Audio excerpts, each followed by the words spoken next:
Oke, selamat siang, selamat datang di Bimbel Cuan ke 110. Kita akan bahas analisa teknikal dari nol, emang benar-benar dari nol, dari dasar ya. Jadi mohon maaf kalau misalnya ada yang udah apa ya, udah pro. Kita review-review singkat dan sekalian bantu saya koreksi kalau saya ada salah ucap atau salah sebut, salah omong gitu ya. Kemudian kita sambil nunggu yang lain langsung mulai aja. Annotate. Oke, sip, mulai. Sebelumnya, perkenalkan dulu buat yang belum kenal, nama saya Evan. Saya sehari-hari ngantor di kantor Cuan, ada di Centro City Residence, Jakarta Barat, dekat Indosiar. Kalau misalnya domisili Jakarta, pengen trading bareng, entah pagi atau siang, boleh datang kok, nggak apa-apa. Gitu ya. Selamat pagi, pagi Pak E. Boleh datang nggak apa-apa dan kami bekerja sama dengan Pintraku Sekuritas. Kode ID-nya 3355. Jadi buat yang belum punya rekening di Pintraku Sekuritas, boleh tuh langsung scan barcode ini kalau misalnya ikutan Zoom webinar ini pakai TV atau PC bisa langsung di-scan barcode-nya, ntar langsung kehubung ke kode ID 3355. Kalau enggak, download dulu aja apa namanya? Aplikasi mobilenya Profit Anywhere di handphone ya. Terus klik daftar di sebelah bawah agak ke kanan. Di situ nanti ada kolom kode ID yang diisi 3355. Isi aja 3355 maksudnya. Kolom bawahnya kode referral kosongin nggak apa-apa gitu ya. Next. Nah, kita langsung mulai ke materi aja. Karena kita pembahasan sekarang ini adalah analisa teknikal dari nol. Jadi apa sih analisa teknikal itu ya? Jadi analisa teknikal itu kurang lebih kita akan membaca pergerakan harga masa lalu untuk memprediksi arah harga selanjutnya di masa depan. Jadi kita lihat harga historis, kita lihat harga historis, harga sebelumnya untuk bikin forecast dan bikin perkiraan kemana harga eh, selanjutnya bergerak gitu ya. Nah, data yang digunakan itu ada dua, ada harga dan volume.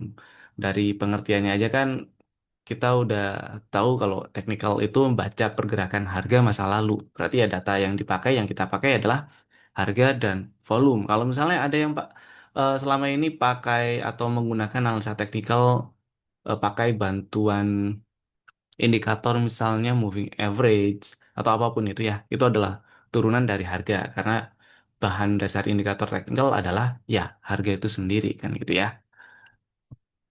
Lalu ada yang namanya prinsip dasar analisa teknikal yang membuat analisa teknikal ini masih relevan dari dulu dia dicetuskan sampai sekarang, dari dulu pertama kali dia dipakai atau populer sampai sekarang itu masih relevan karena pertama ada prinsip yang mengatakan market price discount everything, itu bahasa Jawanya gitu.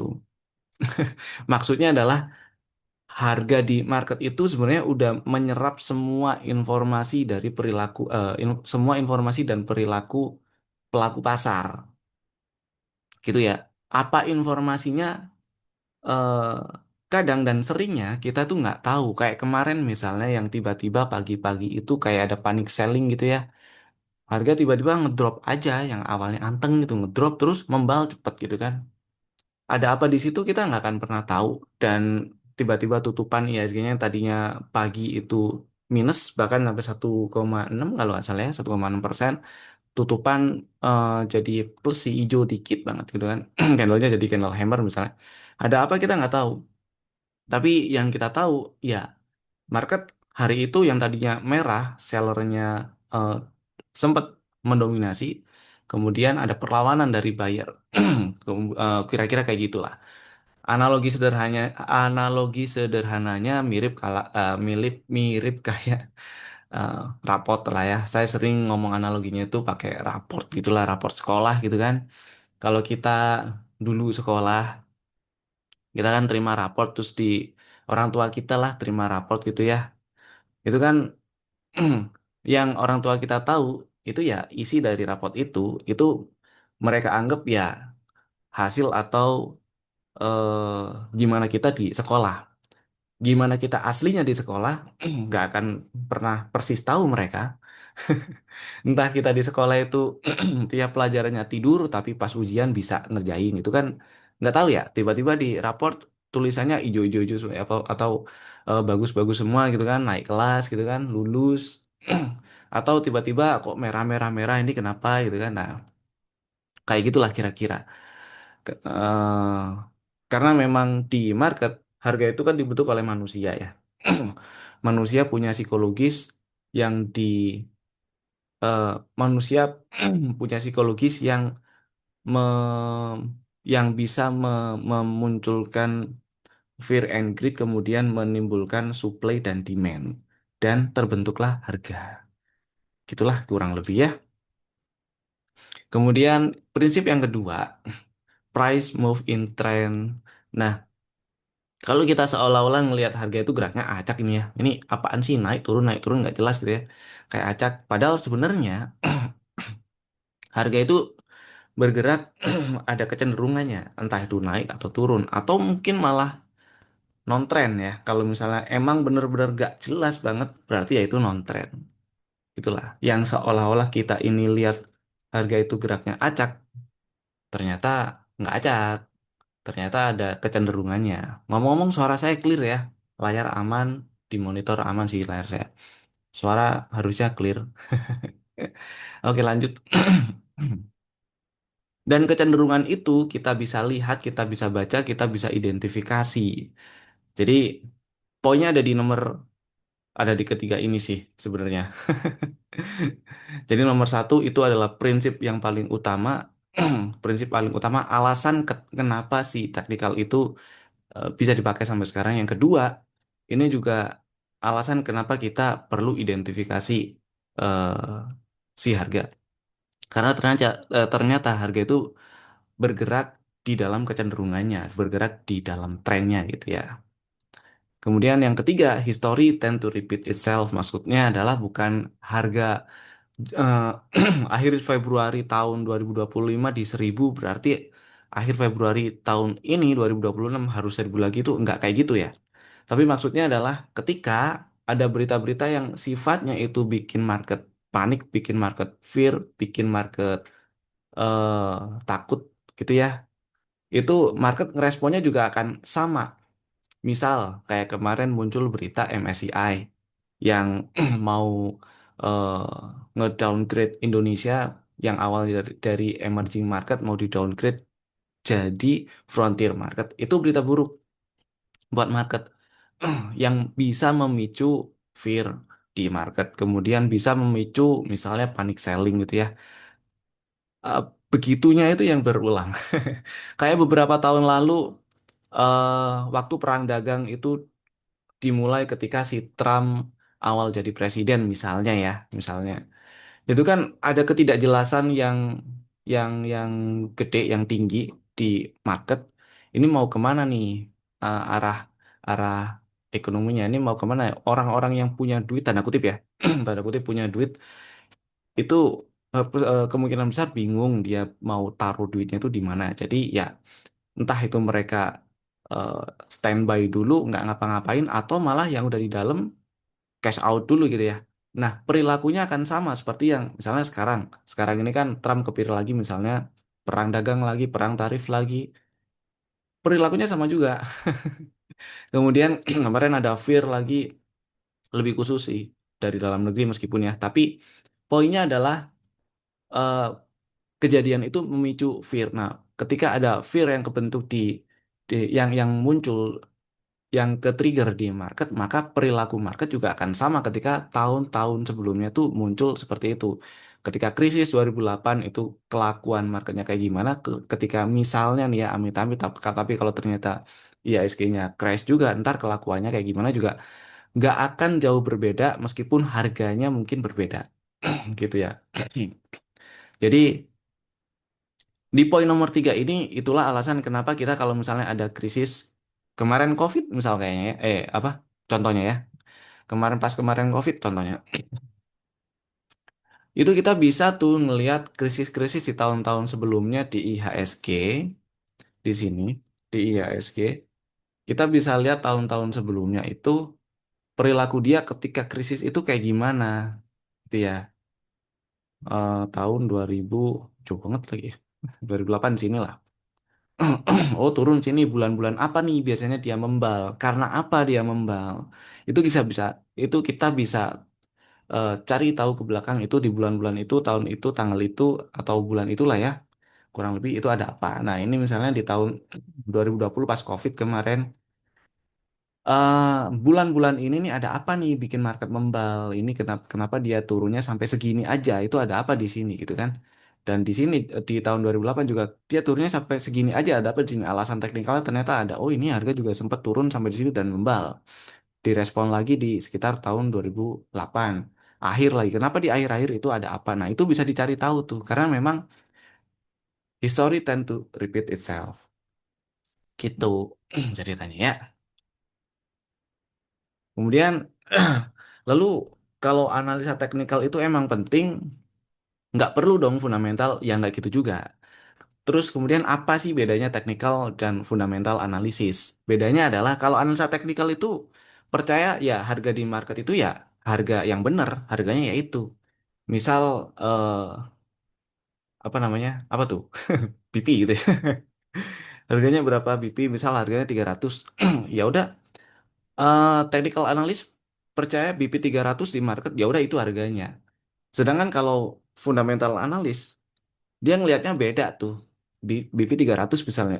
Beneran nggak nih nilai nilai perusahaannya tuh 500? Jangan-jangan harga kok 500 sorry 300 ya. Beneran nggak nih ini 300? Jangan-jangan nilai perusahaannya ini jauh di bawah itu tuh. 1000. Jangan-jangan nilai perusahaannya cuma 200. Nah, kalau nilai perusahaannya 200, sekarang harga di market 300, kemahalan dong. Jadi dia akan eliminasi dan seterusnya kayak gitu. Fundamental akan ngelihatnya seperti itu. Sedangkan teknikal di market 300, ya udah 300. Kita mau beli atau enggak, 300 ya 300. Nawarnya eh cara nawarnya juga akan beda dengan cara nawar kalau misalnya fundamental analis. Karena yang mereka yakini juga beda. Kemudian data yang digunakan untuk analisa teknikal seperti yang disebutkan di awal adalah harga dan volume di masa lalu. Sama-sama di masa lalu, tapi analisa fundamental menggunakan data ekonomi makro, mikro gitu ya. Kemudian data data industri, kemudian kondisi industri di sini kayak gimana, misalnya kayak gitu. Kemudian sampai ke data emiten. Data emiten ini maksudnya ya dari laporan keuangan, manajemennya kayak gimana, dan seterusnya. Itu dianalisa semua komprehensif. Kemudian kalau fundamental, sorry sorry, kalau fundamental analis nantinya akan mengeluarkan atau pakai asumsi dia untuk membuat forecast. Misal setelah dia analisis top down analisis ya dari dari globalnya kayak gimana, makroekonominya kayak gimana, industrinya kayak gimana, terus di breakdown sampai ketemu, oh ini emiten yang menarik nih. Contoh, contoh ya. Ini sekarang ini kan lagi misal rame perang segala macam gitu ya di luaran. Kemudian harga minyak naik dan bukan cuma minyak naik doang. Permintaan tentang minyak itu juga naik. Permintaan naik, harganya juga naik. Itu kita udah kebayang kan ya, emiten apa yang kira-kira diuntungkan gitu kan. Jelas emiten minyak. Terus karena permintaan minyak juga naik, kita juga kebayang juga emiten-emiten yang bisa ngangkut minyak dong yang diuntungkan gitu kan. Plus permintaan naik sedangkan yang bisa ngangkut minyak itu eh, eh, terbatas, nggak sebanyak demand-nya gitu ya. Berarti tarif angkutannya juga naik. Nah, tarif angkutannya naik, permintaan naik, kebayang dong ya siapa yang diuntungkan, berarti perusahaan-perusahaan yang bisa menyediakan jasa angkutan eh, angkutan kapal misalnya ya, angkutan kapal karena tarif freight-nya naik, tarif apa namanya? Angkutannya naik. Kemudian dari itu kita bisa breakdown lagi ke dalam negerinya, misalnya di sini sampai ke industrinya. Oh ternyata kemarin ada insentif tuh dari pemerintah dan lain-lain kayak gitu ya. Langsung kita breakdown, lalu kita breakdown lagi ke emitennya. Lalu emiten apa nih yang cocok untuk kita beli kalau kondisinya itu seperti itu. Kayak gitu tuh analisa fundamental ngebacanya kayak gitu. Lalu mereka akan bikin asumsi setelah dapat emitennya ya. Oh ini emiten belakangan ini eh, growth-nya biasa aja misalnya. Terus kok dia ada capex misalnya gitu ya, ada capex, dia eh, ada potensi income-nya ningkat sampai segini nih. Kalau capex-nya jalan lancar gitu ya, maka dia akan pakai asumsi misalnya ya asumsi eh, linear aja lah. Ya asumsi linear pakai berapa persen gitu ketemu forecast-nya dan segala macam. Sedangkan analisa teknikal itu nggak kayak gitu ngelihatnya, nggak urusin yang di luaran kayak gimana, nggak urusin ini emiten bagus atau enggak malah. Selama si data harga dan volume itu bisa dibaca dengan clear, dengan jelas, kita akan bisa lihat ini trennya kayak gimana, naik atau turun. Posisi sekarang harga ada di mana, cenderung harga ada di area resisten, harga di atas, atau ini harga lagi uptrend terus udah koreksi ada di area support. Nah, kemudian kalau kita beli enaknya di harga berapa? Kalau kita beli di harga segitu, potensi resikonya itu ada berapa persen misalnya ya, potensi rewardnya ada berapa persen. Kita bisa hitung potensi risk dan rewardnya. Nah, kalau udah oke kita bisa ambil atau enggak. Jadi kita bisa review data masa lalunya, kemudian bikin forecastnya tuh maksudnya misal lanjut ke yang tadi misalnya uptrend, kemudian lagi koreksi, kemudian bikin sideways. Oh sideways ini ternyata bikin satu pola continuation gitu ya, bikin satu pola continuation yang potensi kalau dia berhasil breakout ini harganya sampai segini nih. Kemudian area beli yang pas di mana nih ya, area supportnya di mana nih? Kita cari, hitung risk reward rasionya, kalau cocok masuk. Dah kayak gitu. Nggak urusan si emiten ini emang bagus atau enggak. Ya kalau ternyata emitennya busuk paling kena suspend nanti ya. Itu sih. Dan kemudian yang ketiga yang dianalisa oleh technical itu ya market actionnya kayak tadi barusan saya bilang trend, price action, volumenya itu kayak gimana, trennya naik atau turun atau bahkan mungkin sideways, price actionnya kayak gimana. Di pas waktu uptrend itu dia lagi ngapain tuh, lagi koreksi kah, lagi bikin base misalnya atau bikin pola-pola continuation atau bahkan bikin pola pembalikan gitu ya, bearish reversal misalnya kayak gitu. Nah, apa yang harus kita lakukan kalau misalnya kayak gitu dan punya barang eh, antisipasinya kita perlu siapkan. Kemudian dengan volumenya, kalau naik volumenya kayak gimana yang bagus, kalau turun volumenya kayak gimana yang bagus. Sedangkan analisa fundamental dari semua data yang dikumpulkan tadi di poin 2 dianalisis, ketemulah valuasinya, dianalisis apa namanya, direview, pakai asumsi, masukin asumsinya, kemudian bikin forecastnya, kemudian lihat harga market sekarang, ketemulah valuasinya. Valuasinya itu murah atau mahal dibandingkan dengan harga market sekarang. Kalau mahal, harga market sekarang lebih tinggi dibandingkan dengan nilai wajar setelah dihitung, ya nggak dibeli. Kemudian harga marketnya di bawah harga eh, hitungan si analis fundamental, ya dia akan merekomendasikan beli dengan tambahan misalnya masukin margin of safety-nya ketemu di harga berapa yang aman gitulah dan selebihnya dan seterusnya kayak gitu ya. Nyampe sini ada pertanyaan karena mikrofonnya saya matiin jadi kalau ada pertanyaan atau ada unek-unek boleh langsung diketik di kolom kolom apa nih chat ya. Gitu. Oke ya. Dan analisa teknikal dan fundamental itu nggak seharusnya dibenturkan, malah lebih enak kalau digabungkan gitu sih. Ya, ada satu lagi mungkin yang sekarang ini lagi populer bandarmologi gitu ya. Anggap aja tiga metode analisis itulah. Itu sih nggak seharusnya kita benturkan karena kalau eh, Bapak Ibu itu ngeh mulai dari tahun lalu ya itu sering atau ya kita sering lah dengar sekarang ini technical fundamental udah nggak relevan lagi nih. Yang penting sekarang ini ada tanda kutip ceritanya gitu ya. Bandarmologi lebih lebih apa sih? Lebih works dibandingkan dengan technical atau fundamental. Nah, yang tadi ungkapan yang tadi itu yang penting ada ceritanya itu sebenarnya kata lain dari yang penting fundamentalnya bagus. Karena fundamental itu kita bukan ngelihat misal kayak BCA ya. BCA kan saham bagus misal gitu. Cuan terus kinerjanya tercatat paling bagus lah ya sampai sekarang di satu sektor yang sama gitu. Tapi ternyata harganya turun nih sekarang. Nah, nggak kayak gitu cara kerjanya.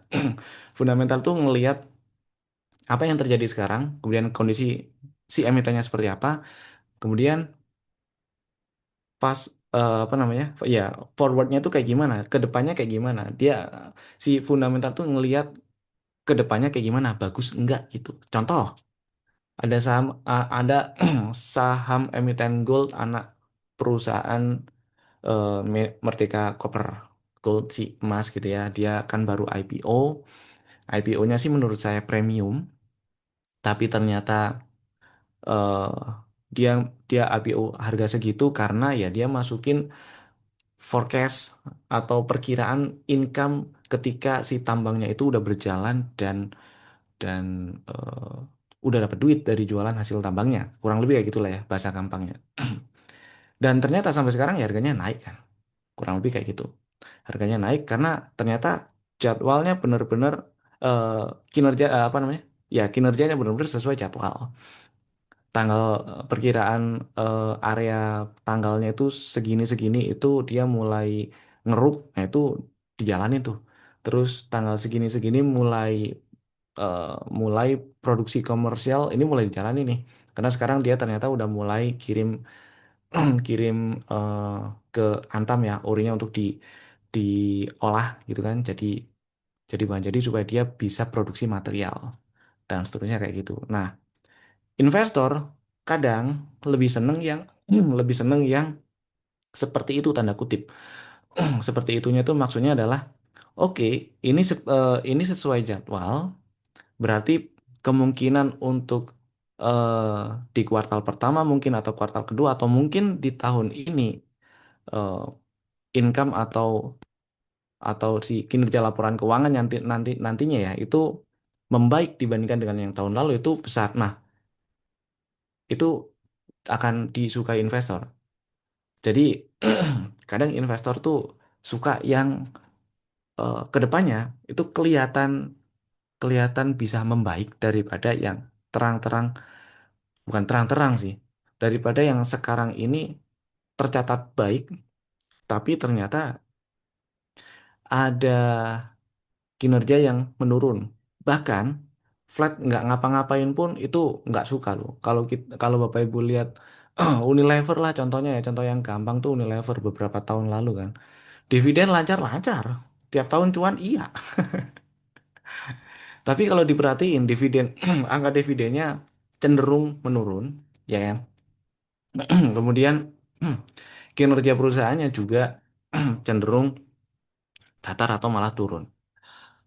Dan ternyata belakangan ini kita ketahui unit-unit usahanya banyak yang dijual-jualin ya. Terakhir es krimnya dan seterusnya kayak gitu. Investor nggak suka tuh yang kayak gitu. Ini kenapa nih kok dijual-jualin?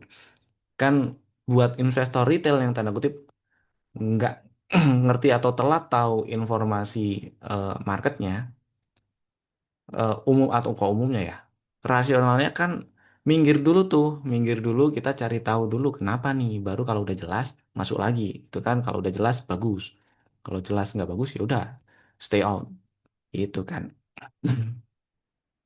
Dan valuasi ini di analisis fundamental sekarang ini kita bisa gampangnya lihat rasio valuasi lah ya rasio market sorry rasio market yaitu PER dan PBV kita bisa gabungkan. Jadi analisa teknikal dan fundamental ini contoh sederhana penggabungannya adalah Bapak Ibu bisa cari emiten-emiten yang PER dan PBV-nya murah. Murah itu komparatif ya. Komparatif maksudnya bandingin aja dengan satu sektor yang sama, emiten-emiten dengan satu sektor yang sama, saham-saham di satu sektor yang sama. Yang murah dan secara teknikal itu bagus-bagus itu entah dia memang lagi trennya bagus gitu ya, atau posisi harganya yang bagus, entah dekat area support dan lain-lain kayak gitu. Itu bisa tuh digabungin kayak gitu dan eh, bekerja dengan baik biasanya, gitu ya. Lalu kalau begitu kenapa analisa teknikal itu penting? Nah, seperti yang saya bilang tadi, oke mau tanya-tanya apa gimana? Monggo diketik. Seperti yang saya bilang tadi, analisa teknikal itu penting. Analisa teknikal dan fundamental, sorry. Teknikal dan fundamental itu kan nggak seharusnya dibenturkan, tapi bisa digabungin. Bahkan juga dengan bandarmologi gitu ya. Itu bisa digabungin tuh, nggak seharusnya dibentur-benturin. Tapi apa sih pentingnya analisa teknikal? Yang pertama, untuk timing beli. Jadi, pertanyaan yang sering masuk adalah eh, kapan belinya? Beli di berapa? Terus sekarang bisa dibeli atau enggak? Kan kayak gitu ya. Nah, kalau kita pendekatannya pakai analisa fundamental, memang bisa kita cari kira-kira di beberapa area belinya. Pakai misalnya cari margin of safety-nya. Misal udah ketemu nih, ini emiten, ini saham murah gitu ya. Harga market, harga market di bawah harga valuasi itu, yang menurut si analis fundamental udah hitung. Kemudian, tapi harga sekarang lagi di katakan 300 lah. Kemudian enaknya beli di berapa nih? Dihitung-hitung sama dia, margin of safety-nya berapa nih yang enak, margin of safety-nya berapa persen yang cocok buat dia, 50% kah atau di bawah itu gitu kan? Dihitung-hitung ketemunya di harga sekian. Oke, dia akan tunggu di situ. Nah, kalau teknikal, bukan kalau teknikal sih.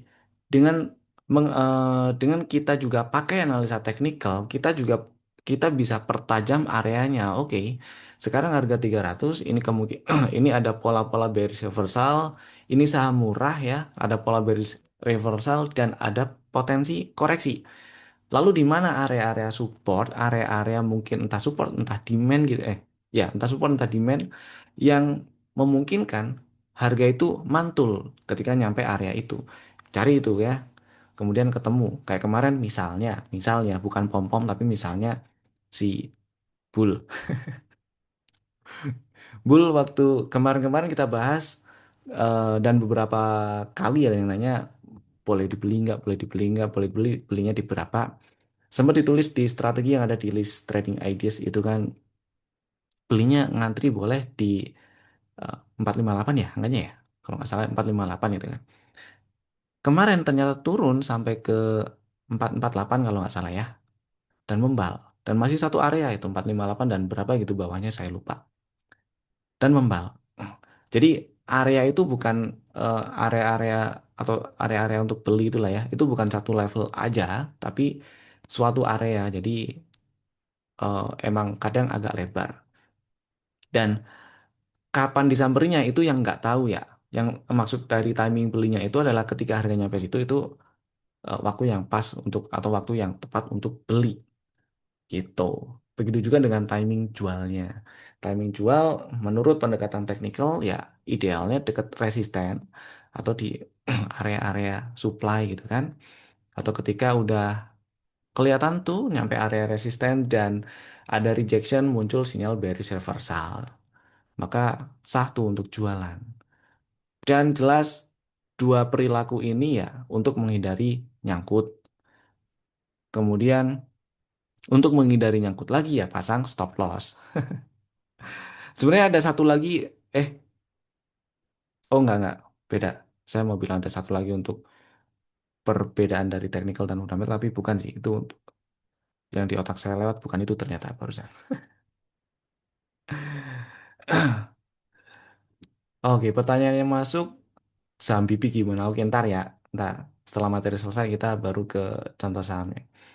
Pengen lebih jelas kapan time jual terbaik, saya selalu jual kecepatan dan jual malah naik lebih tinggi dan lebih lama.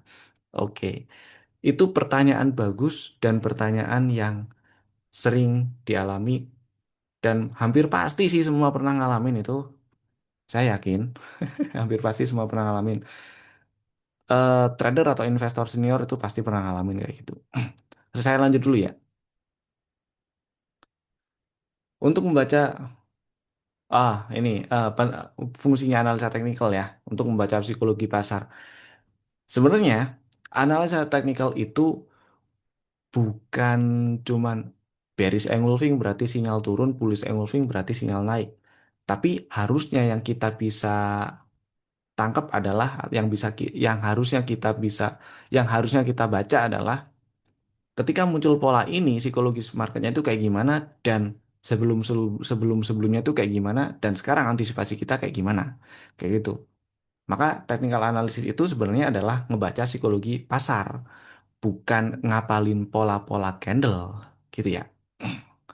Jadi eh nggak penting hafal pola candle, yang penting paham eh, paham psikologi market yang kebentuk di situ itu sebenarnya udah cukup ya, udah cukup untuk kita bereaksi secara eh, realistis gitu ya. Kalau misalnya ini saham sih katanya bagus, valuasinya sih murah ya, per PBV-nya murah. Harga udah nyampe resisten, kemudian clear di situ ada double top misalnya ya, breakdown neckline-nya lagi. Ini kalau misalnya ada yang belum paham, emang nggak dibahas di hari ini ya, karena nggak akan cukup waktunya. Misalnya kayak gitu ya, misalnya kayak gitu. Dan kalau kita ngerti teknikal, maka kita akan tahu antisipasinya tuh. Oke, ini ada double top, neckline-nya di berapa?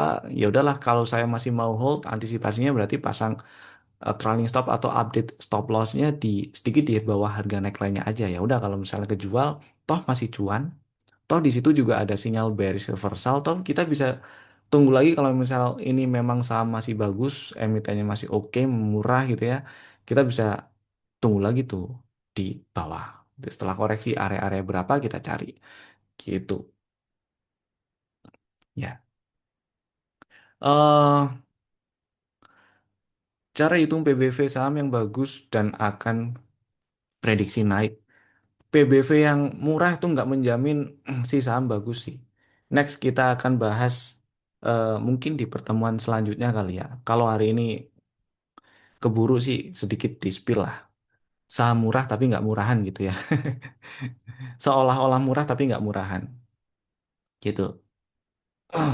Dan eh, PER dan PBV itu emang klise ya dan sering disebut. Bahkan investor legend pun misal kayak Lo Keng Hong itu sering lihat penting tuh lihat PER dan PBV itu benar karena itu hasil generalisasi dari cara menilai saham yang bermacam-macam bidang usaha, bermacam-macam harga, bermacam-macam nilai asetnya yang ada di bursa ya. Eh, Generalisasinya ya dengan PER dan PBV. Maksudnya adalah dengan macam-macam itu kalau kita patokannya angka valuasi perusahaan masing-masingnya itu kan apa namanya bisa macam-macam tuh. Kita nggak bisa compare-nya susah. Apa namanya? Maksudnya compare-nya akan susah. Maka untuk mempermudah komparasinya dengan PER dan PBV. Tapi PER dan PBV juga nggak bisa ditelan mentah-mentah juga. Misal saham-saham yang tanda kutip biasanya itu PER dan PBV-nya premium ada atau terlihat mahal kayak banking gitu ya. Banking sih hampir pasti kalau teori umum PER dan PBV-nya akan dinilai eh, tinggi sih. Tinggal dilihat aja dari beberapa banking itu misal Big Bank, 4 bank itu mana yang paling murah.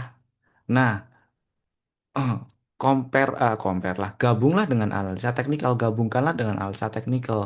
Mana saham-saham yang dinilai murah, kemudian lihat analisa teknikalnya, posisi harganya di mana,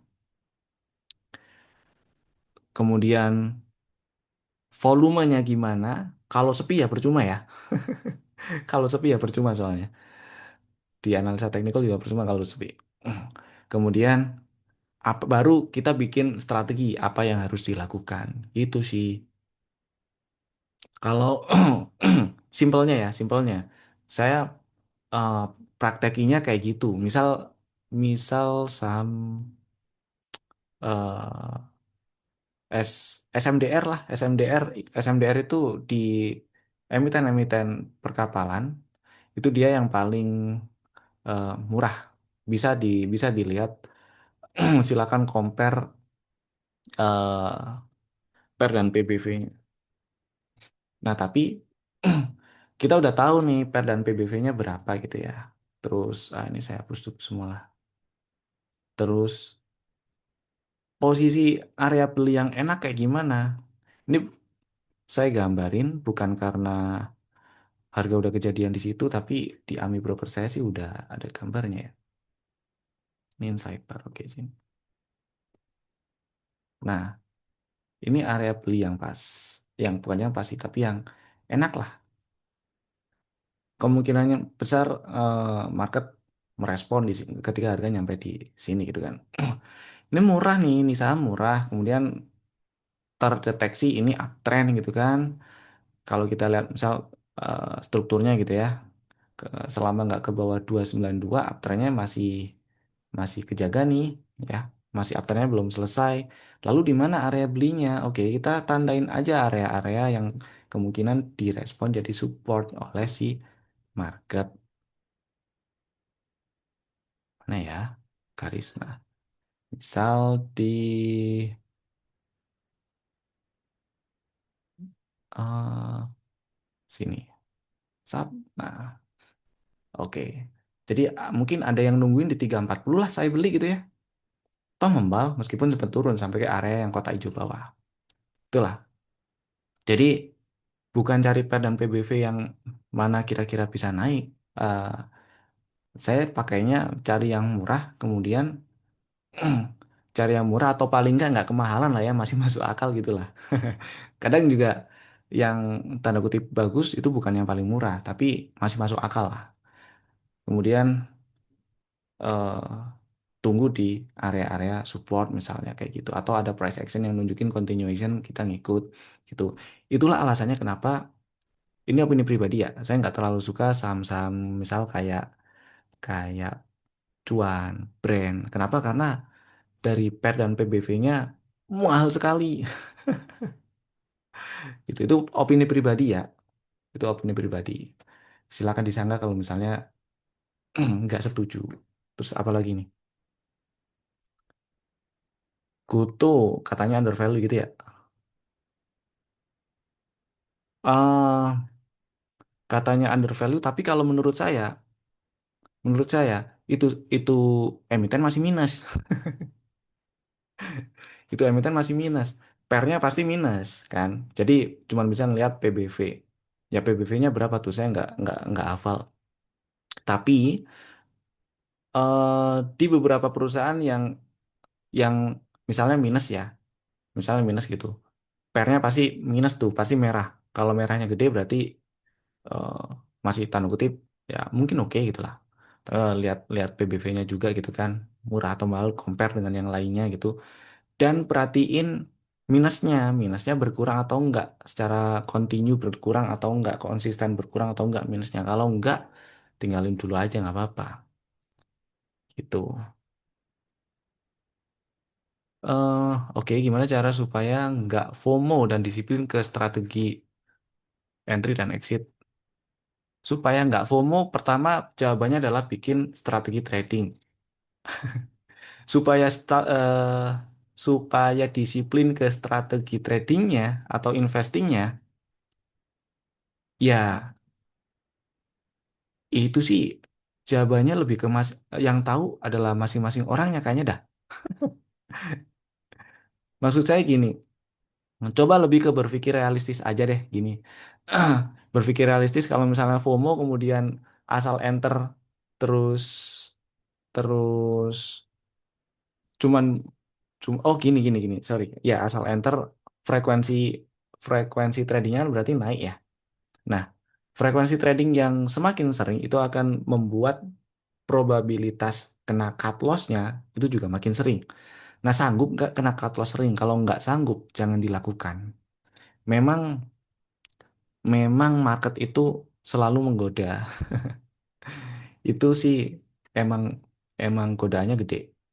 Kalau perlu, kalau perlu ya, kalau perlu, misalnya, aduh ini udah gatel banget nih, tapi belum sesuai dengan checklist-checklist yang udah dibikin di trading plan-nya gitu ya. Kan harus trading plan misalnya harus memenuhi ini, baru entry di segini, terus stop loss segini, take profit segini, misalnya kayak gitu ya. Nah, kalau belum memenuhi checklist-checklistnya, tinggal aja kemana gitu. Nggak perlu terlalu sering mantau marketnya, misalnya kayak gitu. Kadang hal-hal seperti itu penting. Kemudian, eh apakah Faster itu murni pakai analisa teknikal? Kalau saya iya pakai teknikal karena baca apa ya yang orang bilang mungkin bandarmologi baca bid over gitu saya nggak bisa. Jadi daripada salah saya pakai teknikalnya aja. Selama itu di tapi intraday yang saya pakai teknikal saya pakai teknikalnya seperti yang saya pakai di daily atau time frame yang lebih gede, tinggal di convert ke time frame yang lebih kecil aja. Selama masih bisa dibaca dengan clear, dengan jelas, ya dipakai. Kalau enggak ya udah di skip. Toh masih banyak yang lain. Toh kalau misalnya nggak beli juga nggak rugi gitu kan. Nah baca bid over saya nggak bisa tuh. Kalau misalnya baca volume, volume sama seperti yang di daily aja sih. Kadang-kadang eh, kalau baca volume, oh di sini ada nih. Ntar kita bahas tentang volume juga. Ekstensi Fibonacci efektif dalam prediksi kapan? Oh, tools Fibonacci, saya anggap tools Fibonacci pada umumnya lah ya, entah itu retracement atau extension gitu, saya pakai. Tapi yang paling sering saya pakai adalah Fibonacci retracement. Bisa juga kan kita pakai jadi eh, apa ngitung area targetnya kira-kira di berapa ya? Ya buat saya itu efektif karena ada caranya, tapi nggak dibahas sekarang sih caranya. Sekilas ntar mungkin bisa, tapi detailnya nggak. Idealnya seorang scalper cut loss di berapa persen? Silakan disesuaikan dengan ukuran tanda kutip ukuran sendalnya masing-masing kalau itu ya. Kalau saya pribadi terus terang nggak fit di trading scalping, trading yang frekuensinya terlalu sering saya nggak bisa. Jadi meskipun itu cuman stop loss 2% atau mungkin 1%, tapi kalau terlalu sering itu akan mengganggu cara saya ngelihat market. Jadi mending saya ambil strategi trading yang lebih santai. Meskipun stop lossnya mungkin agak sedikit lebar, mungkin bisa 5, 6, katakan 8, 10 gitu ya. Tapi lebih fit di saya dan lebih nyaman gitu ya. Dan lebih bisa datengin cuan. Kalau emang mau nyopet-nyopet, mau eh, scalping gitu ya, idealnya sih berapa ya? Saya nggak bisa patokin sih. Mungkin mungkin ya, mungkin 2% karena ada scalper yang misal dia beli HK nih, terus pindah di bid tuh yang dia beli harganya, pindah ke over lagi. Terus harga di bid di bawah harga yang dia beli tuh ada yang kasih dia buang. Itu ada loh yang kayak gitu. Ekstrim lebih ekstrim lagi kayak kalau kayak gitu. Ya. Oke, sekarang materi selanjutnya biar materinya nggak ngecap mulu nih. Mengenal chart, namanya juga analisa teknikal dari nol ya. Pasti ada materi tentang chart. Harga yang kita baca itu kan bentuknya grafik nih ya. Nah, grafik itu bentuknya ada macam-macam. Nggak cuma tiga sih, tapi umumnya tiga. Yang yang umum dan apa ya paling banyak dipakai lah ini tiga. Yang pertama line chart, kedua bar chart, ketiga candlestick. Yang paling banyak lagi dipakai dari ketiga ini adalah candlestick.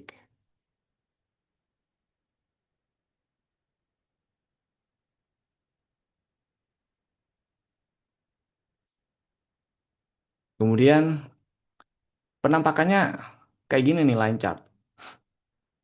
Namanya line kan. Jadi ya gambarnya ya garis aja.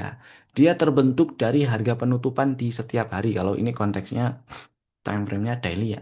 Jadi tiap dia gerak itu dia geraknya ya di harga penutupan di hari itu. Ini pucuk-pucuknya ini ya adalah harga penutupan. Jadi ya harga Yang lainnya atau harga historis lain seperti harga pembukaan, harga terendah dan tertinggi itu nggak ditampilkan, gitu ya. Ada orang yang memang eh, lebih nyaman pakai ngelihat technical analisis atau menganalisa teknikalnya itu pakai line chart supaya minim bias gitu misalnya kayak gitu ya misalnya. Nah, yang kedua ada bar chart tampilannya kayak gini.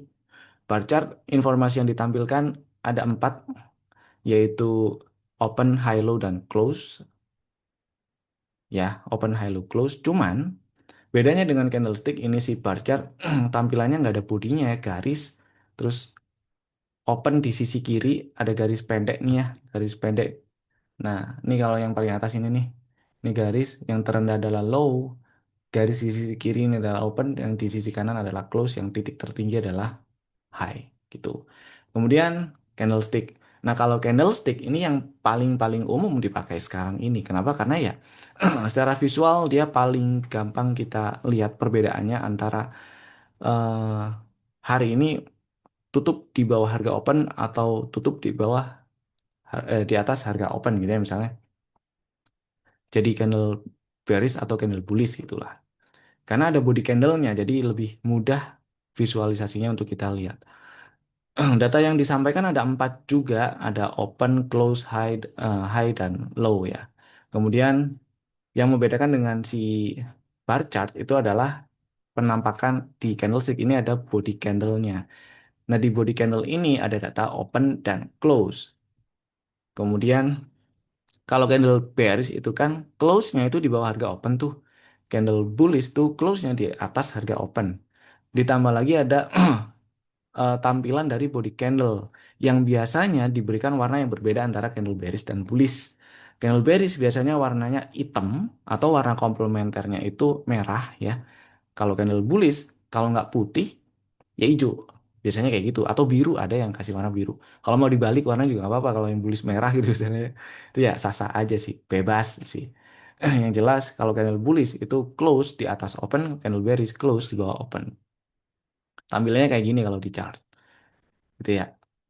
Jadi mirip kayak si bar chart, informasi yang disampaikan ada open, close, high, dan low.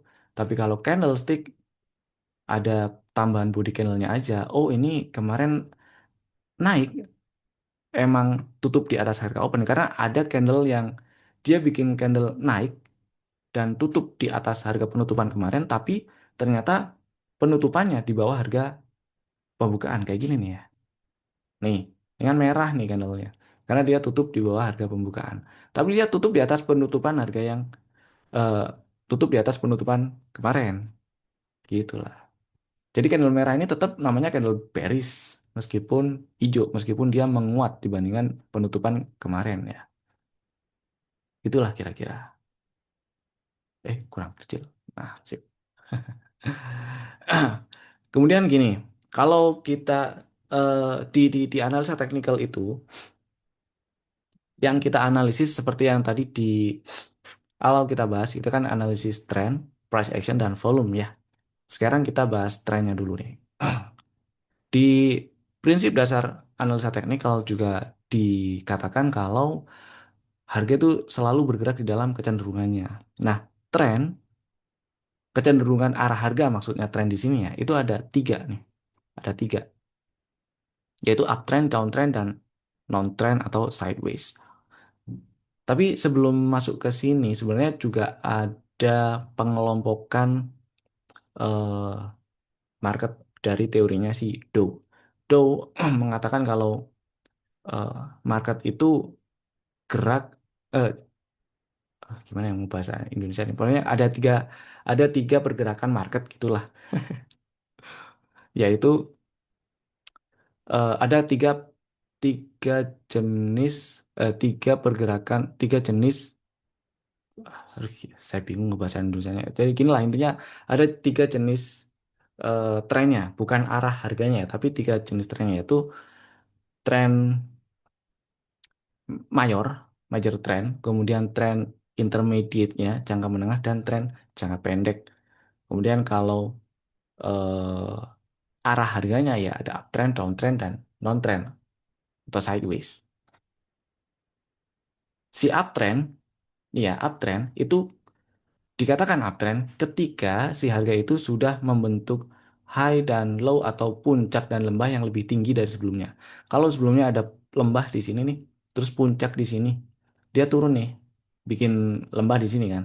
Tapi kalau naiknya nggak lebih tinggi atau nggak nembus ke atas high sebelumnya, nggak nembus ke atas puncak sebelumnya, ya itu belum bisa dikatakan uptrend. Harus ada sepasang higher low atau higher trough dan higher high. Higher low, higher high dan atau higher trough, higher peak gitu ya. Harus ada sepasang ini baru bisa dikatakan uptrend. Kalau cuman zigzag sampai sap, sampai higher low ini doang ini yang garis warna putih doang nih. Ini bukan uptrend tuh, belum belum uptrend. Baru kalau ketika dia nembus high-nya lagi itu udah uptrend. Gitu ya. Gampang lah. Identifikasinya itu gampang. Analisa teknikal itu juga sebenarnya gampang. Yang susah itu implementasinya karena banyak yang nggak nggak rela jualan terutama. Kalau continuation polanya kayak gimana? Oke, continuation itu lebih ke price actionnya. Jadi ini kita ke trennya dulu. Tren yang kedua adalah downtrend ya. Downtrend itu ketika harga atau downtrend itu kebentuk ya kalau si harga bikin puncak dan lembah yang lebih rendah dari sebelumnya. Jadi seolah-olah ada anak tangga turun gitu lah ya kalau si uptrend anak tangganya naik gitu lah. Gampang banget ini sebenarnya. Identifikasinya gampang banget. Saya akan balik ke tampilan chart ini dulu. Misal nih ngelihat ngelihat bentuk candlestick atau bar chart, kemudian bingung identifikasi trennya ini naik atau turun, maka nggak apa-apa. Bapak Ibu ubah tampilan chartnya jadi line chart. Akan lebih jelas kelihatan kan.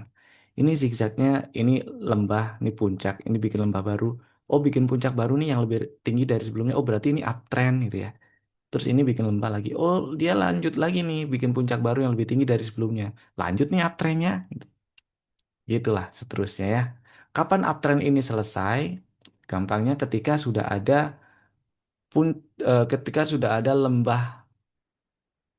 ketika sudah ada higher low yang ditembus, ada higher low terakhir yang ditembus. Ini nih lembah terakhir yang ditembus. Berarti di sini bisa dibilang uptrendnya selesai meskipun cuman tren jangka pendeknya gitu ya. Misalnya kayak gitu.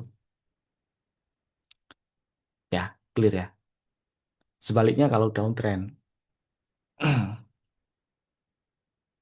Nah, dikatakan continuation kalau dari sisi continuation tuh sebenarnya pola-pola ada pola-pola ya, ada pola-pola continuation, pola pola reversal, ada juga pola bilateral namanya.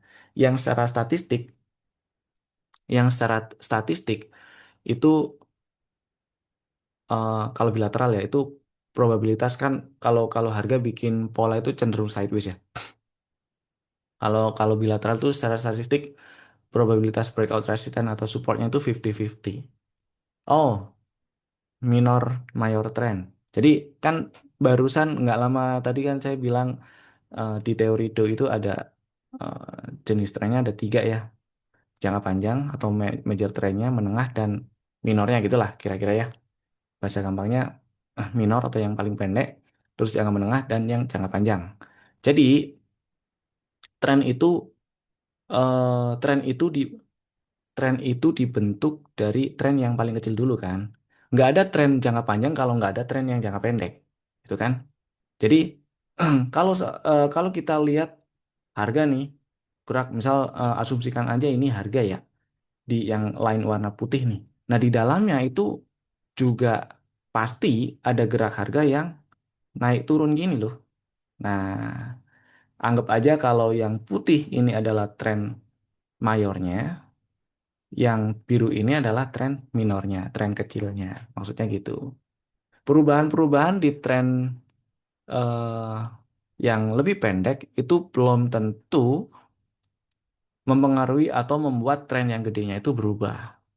Tren gedenya yang berubah ya harus kasih tanda perubahan tren di yang gedenya juga. Itu misal kayak gini ya, ini ada zigzag higher higher low. Terus dia gini kan. Nah, ini ditembus kan, berubah. Tapi dia gini lagi lah, naik lagi gini kan bisa jadi aja kayak gini. Terus di sini dia turun lagi. Nah, kalau disederhanakan dari bawah sini, sini terus sampai sini, nah dia yang garis putih itu. Itulah ya kira-kira. Mudah-mudahan bisa dipahami. Downtrend juga sama ya. Kalau ada lower peak dan lower trough atau lower high dan lower low kebentuk berarti itu downtrend. Selama lower high-nya yang terakhir tuh nggak ditembus, downtrend-nya masih belum berakhir tuh. Masih downtrend aja gitu. Dan dikatakan tren itu berlanjut ya ketika ditembus lagi nih lower low-nya kayak tadi tuh continuation gitu ya. Continue nih lower low-nya yang tadi dibentuk sebelum dia bergerak naik nih ya, ada rebound ini kan. Kemudian lower low-nya ini dibentuk, berarti tanda continuation tuh. Continue, continue trennya yang continue ya. Kalau pola-pola continuation itu nanti ada lagi gitu. Kemudian yang kedua, kan data analisis teknikal itu ada dua nih, harga dan volume. Nah, volume itu juga kita penting tuh lihatnya. Kalau kita cuma lihat tren tapi nggak ngelihat volumenya, itu rawan tanda kutip rawan kejebak. Misalnya kayak gini nih. Di teorinya ya, ini eh, Charles Dow juga ngejelasin si harga kalau harga itu cenderung naik, kemudian volume itu juga ikutan cenderung naik, itu trennya itu bagus. Gitu loh. Jadi volume itu harus mengkonfirmasi tren. Sebaliknya kalau keadaan downtrend ya, kemudian si volumenya juga naik, nah itu downtrendnya masih belum belum mau selesai jangan-jangan nih gitu. Contoh, nih ya, harga naik, volume cenderung naik ya. Ada koreksi bentar, lanjut naik lagi. Ini sideways cenderung sideways, volumenya turun, kempes, nggak apa-apa itu bagus. Karena waktu ketika naik, volumenya naik. Waktu sideways, volumenya turun. Kemudian lanjut naik lagi, volumenya naik lagi nih. Ketika terkoreksi, volumenya turun. Bagus tuh.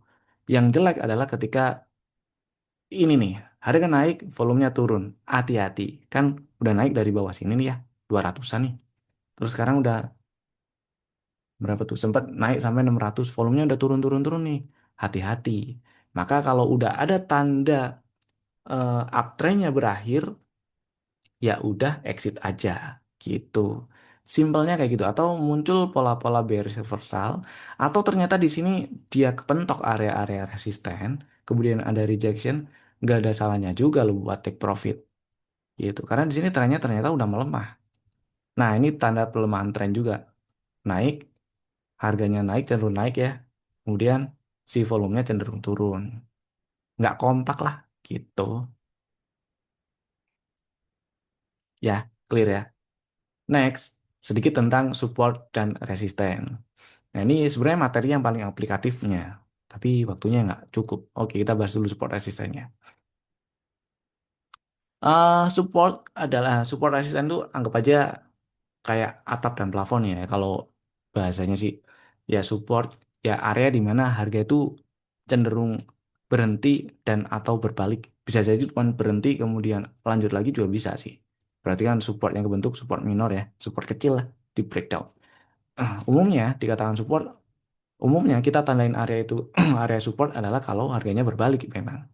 Jadi berhenti kemudian berbalik. Kemudian kalau resisten itu sebaliknya, area di mana harga itu cenderung berhenti dan atau berbalik turun ya. Yang tadi itu support berbalik naik dari yang awalnya turun ya, resisten awalnya naik berbalik turun. Oke, ada pertanyaan. Harga turun tapi volume naik, bagus atau jelek? Jelek. Harga turun, volume naik. Bukan cuma waktu trending, waktu tren lagi jalan, ketika breakdown area-area support atau resisten itu juga perlu diperhatiin. Contoh ya, sama apa ya? Yang PC kali. Eh, Toba, Toba. Nah, ini nih. Ini nih support. Garis biru ya. Garis biru tuh support. Saya gedein biar clear. Jelas. Support nih. Di breakdown. Waktu nge-breakdown volumenya gede. Ya, volumenya gede nih. Itu Satu tanda salah satu tanda sah breakoutnya adalah ketika breakout atau breakdown ya. Breakdown volumenya gede. Ini nggak enak nih. Jadi ya ketika ketemu kayak gini dan masih ada barang, cari titik exit dulu aja. Ya. Nah ini kan si Toba pas tanda panah letaknya di mana ya? Wah ini, ini ya harga kan cenderung naik nih, volumenya turun kan, sini ya, volume cenderung turun nih, itu. Meskipun masih relatif gede juga sih. Ya, mudah-mudahan cukup menjawab. Waktu fast trade udah cuan, pasang trailing stopnya di angka berapa dan berapa persen. Paling minimal gini aja lah, kalau misalnya fast trade kan berarti asumsi saya kalau misalnya Bapak Ibu itu trading dan fast trade, asumsi saya adalah lagi bisa mantau ya. Jadi pertama kalau misal udah cuan nih 2% katakan gitulah. Pasang pasang trailing stopnya di BEP plus fee-nya lah, minimal kayak gitu. Biasanya dua papan gitu ya dari harga beli. Situ biasanya udah impas fee-nya, tergantung fraksi harganya sih. Tergantung harganya berapa juga. Pasang di situ dulu boleh. Dan kalau kalau ternyata kesamber ya udah namanya juga fast trade. Atau fast trade itu eh, ada yang kayak gini juga. Harga naik nih. Selama dia naik, over dimakan pindah kiri, over dimakan lagi pindah kiri lagi itu dia nggak jual nih. Tapi ketika tadi yang udah di over di kanan, tadinya di kanan terus pindah kiri, ada yang nimpuk pindah kanan lagi, terus harga di sebelah kirinya ada yang nimpuk ikutan jualan. Begitu harusnya kalau misalnya fast trade gitu ya. eh ke hubungan antara harga dan volume, harga naik volume naik, bayar banyak. ah saya lebih sering membahasakan trennya, kalau bahasa teknikalnya ya, trennya apa namanya, trennya terkonfirmasi oleh volume gitu. Boleh lah kalau mau katakan bayar banyak, harga naik volume turun, bayar dikit, bisa jadi juga lebih banyak yang taking profit gitu ya. Harga turun volume naik seller banyak, itu bisa jadi juga. Dan harga turun volume turun seller dikit, itu bisa jadi juga eh, sudah sudah sedikit yang jualan, lebih lebih udah mulai muncul dan membanyak apa ya, udah mulai lebih banyak yang pengen antri beli, misalnya kayak gitu. BP oke, ntar ya kita bahas BP terakhir. Indikator RSI digunakan gimana, ada hubungannya dengan volume enggak ya? RSI nggak ada hubungan dengan volume, tapi nanti akan kita bahas waktu masuk pembahasan indikator. Nah, sekarang buat sekarang ini kita cukupkan materinya sampai sini dulu. Karena ini nanti saya bikin berurutan gitu loh. Jadi eh gimana cara identifikasi support resistennya kan belum nih ya. Udah jam 10 lebih 5 kan nggak nutut. Kering. Jadi ntar kita sambung. Nah, sekarang kita bahas BP-nya dulu dah biar lega. Ya, BP. Oke, BP. Kita aplikasikan materi yang tadi kita eh, bahas. Analisa teknikal ya. Kalau fundamentalnya eh, lihat ada lihat aja si enggak lah, nggak usah bahas fundamentalnya. Bypass di support itu tunggu mantul atau ngantri gitu ya. Idealnya tunggu mantul. Kenapa? Karena kita tahu area itu jadi support ya ketika harga udah mantul kan. Market udah ngerespon jadi support. Kalau Kalau baru nyampe situ ya spek buy aja hitungannya sih gitu. Asal asal ini aja kalau misalnya prefer ngantri di situlah karena ini menurut menurut strategi yang biasa saya pakai misalnya kayak gitu ya. Area ini nih besar kemungkinannya direspon oleh market nih. Jadi oke lah saya ngantri di sini gitu. Ya boleh, boleh aja. Asalkan disiapkan juga antisipasinya kalau ternyata area itu nggak direspon jadi support. Itu doang sih. Misalnya cut loss-nya di mana gitu. Ya, lanjut ya ke pipi ya. Apa beda support resisten dengan area? Sama aja. Sebenarnya support resisten itu area bukan satu level saklek sih ya. Karena bisa aja ditembus tapi besoknya false gitu kan. Jadi ah, harga dijagain jadi nggak bisa. Oh, maksudnya psikologi support resistennya ya. Nah ini menarik. Ini akan kita bahas di pertemuan berikutnya aja. Ngebahas lanjutan support resisten itu sekaligus cara identifikasinya. Jadi kenapa kita perlu kita bisa lebih kita akan bahas ke alasannya kenapa kita kok harus aware di area support dan di area resisten. Gitu kan maksudnya. Oke, sekarang si BP. Kita lihat dari trennya dulu. Di teknikalnya langsung aja. Uptrend nggak? Uptrend. Tahu dari mana uptrend? Ya ini zigzagnya higher low. Gampang kan ya? Ini low, ya. Ini high, ini low, ini bikin higher low, ini bikin higher high gitu kan. Gampang lah ini lihat trennya higher high dan higher low. Kemudian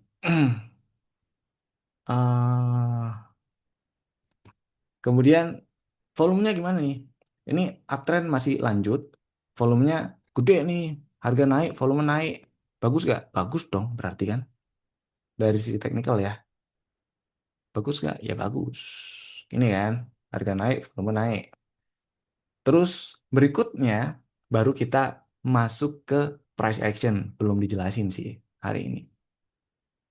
Berikutnya kita cari area-area support atau resisten. Jadi ini sekilas aja ya.